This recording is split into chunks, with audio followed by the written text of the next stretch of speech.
আসসালামু আলাইকুম everyone, welcome to my channel. আজকে আমি আপনাদের জন্য নিয়ে আসছি আলু দিয়ে খুবই মজাদার একটি রেসিপি।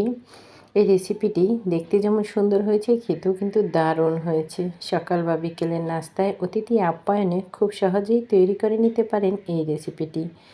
এই রেসিপিটি একবার বানালে বারবার খেতে ইচ্ছে করবে। উপরটা হয়েছে ক্রিসপি আর ভিতরটা নরম। দেখুন দেখতে কতটা লোভনীয় হয়েছে। আপনারা একবার হলেও এই রেসিপিটি বাসায় তৈরি করবেন। দেখে নিন প্রস্তুত প্রণালী। প্রথমে এই রেসিপিটি তৈরি করার জন্য আমি এখানে নিয়ে নিয়েছি 3টি আলু 3টি আমি সিদ্ধ করে নিয়েছি। সিদ্ধ করে এভাবে গ্রেট করে নিচ্ছি।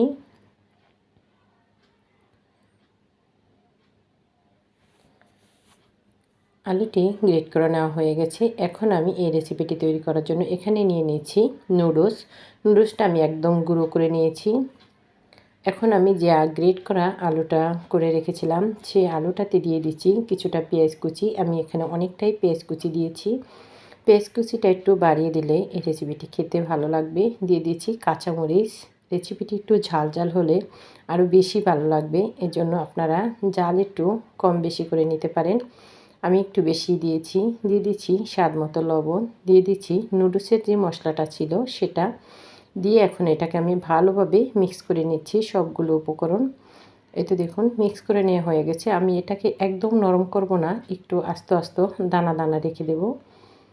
মিক্স করে নেওয়া হয়ে গেছে। এখন আমি এখানে নিয়ে নিচ্ছি একটি বাটিতে সামান্য একটু পানি। দিয়ে দিচ্ছি একটি নুডলসের মশলা। নুডলস মশলাটা দিয়ে এখন আমি এটা দিয়ে দিচ্ছি সামান্য একটু লবণ। দিয়ে দিচ্ছি কর্নফ্লাওয়ার। এখানে আমি তিন টেবিল চামচ কর্নফ্লাওয়ার দিয়েছি। দিয়ে এখন আমি এই মিশ্রণটাকে ভালোভাবে নেড়েচেড়ে নিব। এই তো দেখুন নেড়েচেড়ে নেওয়া হয়ে গেছে। এখন আমি এই মিশ্রণটাকে একটি সাইডে রেখে দিব। সাইডে রেখে দিয়ে যে আলুটা আমি মাখিয়ে রেখেছিলাম সেই আলুটা দেখুন অনেকটাই দানা দানা ভাব আছে।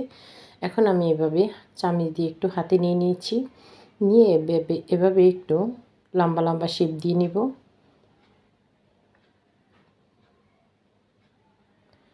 দেখুন আমি একটু লম্বা লম্বা শেপ দিয়ে নিয়েছি। এভাবে আমি সবগুলো বানিয়ে নিব। নিয়ে এখন আমি এটাকে যে মিশ্রণটা আমি আগে থেকেই রেডি করে রেখেছিলাম সেটাতে দিয়ে দিচ্ছি। দিয়ে এখন আমি নুডলসের ভিতরে দিয়ে দিব। যে নুডলসগুলো আমি গুঁড়ো করে রেখেছিলাম নুডলসের ভিতরে দিয়ে এভাবে আমি হাত দিয়ে একটু চেপে চেপে দেব, যাতে এটাতে সুন্দরভাবে নুডলসটা লেগে যায়। এতে দেখুন সুন্দরভাবে নুডলসটা লেগে গেছে আর দেখতে কতটা সুন্দর হয়েছে। এভাবে আমি সবগুলো তৈরি করে নিব। এখন আমি চুলায় দিয়ে দিচ্ছি পরিমাণ মতো তেল। তেলটা যখন হালকা গরম হয়ে আসবে তখন আমি এগুলাকে ভেজে নেব। দেখুন তেলটা হালকা গরম অবস্থায় কিন্তু আমি এগুলাকে দিয়ে দিয়েছি, একদম গরম থাকা যাবে না। হালকা গরম অবস্থায় দিয়ে আমি একটু মিডিয়াম চেয়ে লো হিটে এগুলাকে ভেজে নেব। আমি এগুলোকে একটু উল্টে দিচ্ছি। একটা সাইড হালকা হয়ে এসেছে, আমি এপিট ওপিট করে একটু উল্টে দিচ্ছি। এভাবে 2-3 বার করে আমি এপিট ওপিট করে এগুলাকে উল্টে নিব যতক্ষণ না পর্যন্ত এগুলার সুন্দর একটা কালার চলে আসে। এই তো দেখুন সুন্দর একটা কালার চলে আসছে। আমি আবারও একটু উল্টিয়ে নিচ্ছি। এই তো দেখুন কি সুন্দর বাদামি কালার হয়ে গেছে। এটা উপরটা খুবই মুচমুচে হয়েছে। এখন আমি এগুলাকে এপিট ওপিট করে একটু উল্টিয়ে নিয়ে নামিয়ে নিচ্ছি। দেখুন দেখতে কতটা লোভনীয় হয়েছে আর কতটা মুচমুচে হয়েছে দেখে বোঝা যাচ্ছে। এই রেসিপিটা দেখতে যেমন সুন্দর হয়েছে, খেতেও কিন্তু দারুণ হয়েছে। আপনারা একবার হলেও এই রেসিপিটি বাসায় তৈরি করবেন। ছোট বড় সবাই খেতে খুবই পছন্দ করবে এই রেসিপিটা। একবার খেলে বারবার খেতে ইচ্ছে করবে। আমি একটু ভেঙে দেখাচ্ছি এটা কতটা লোভনীয় হয়েছে।